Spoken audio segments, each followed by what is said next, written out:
Hello, मी मुक्ता आणि आज मी अशी डिश ट्राय करणार आहे जिचं मी परवापर्यंत कधीही नाव ऐकलं नव्हतं.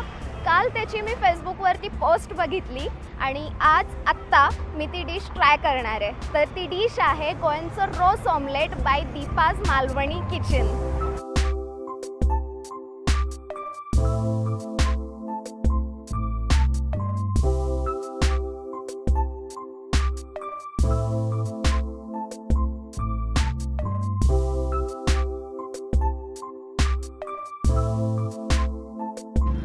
आता मी ही डिश ट्राय करणार आहे. तर त्यांनी छान असं केळीच्या पाण्याच्या शेपची डिश आहे. तर त्यामध्ये त्यांनी मला रोस ऑमलेट दिलं आहे आणि पहिल्यांदा मी रस्सा ट्राय करून बघते.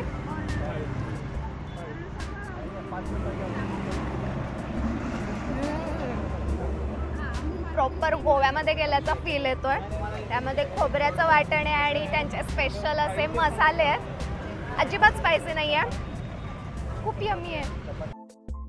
आता मी ऑमलेट आणि रस्सा एकत्र ट्राय करून बघते.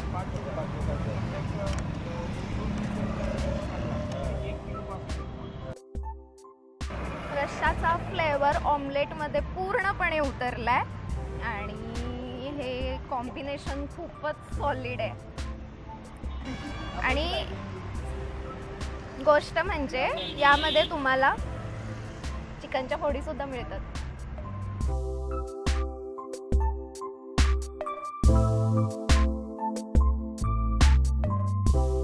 म्हणजे मी रोस ऑमलेट टेस्ट केलं तर त्यामध्ये गोव्याच्या मसाल्यांचा असा छान फ्लेवर येत होता. मग मला पहिला प्रश्न पडला तो तुम्ही प्रॉपर गोव्याचे का? आणि ॲक्च्युली मी कोल्हापूरचा आहे आणि ही प्रॉपर बांद्याची आहे, कोकणातली मालवणमध्ये. बांदा, सावंतवाडी बांदा. आणि मसाला वगैरे जो आहे तो प्रॉपर आम्ही तिकडनंच मागवतो आणि तिकडनं विकत घेत नाही आपण. तिकडनं जे घरात आपली सासूबाई आहेत ते बनवून पाठवतात आम्हाला.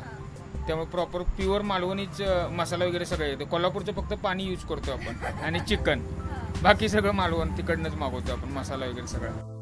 मला इथं आल्यावर कळलं की इथे गोव्याचा भाजीपाव पण मिळतो, भाजीपाव. तर मी ती पण डिश ऑर्डर केली आणि आता मी ती डिश ट्राय करणार आहे.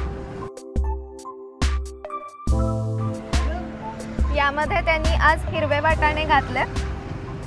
तर ते दर दिवसाला बदलत असतात. म्हणजे एके दिवशी चवळी, एके दिवशी वाटाणा, एके दिवशी काळे वाटाणे असे करून ते तयार करत असतात ही भाजी. या दोन्ही रश्शाचे गोव्याचे स्पाइस येतात ना,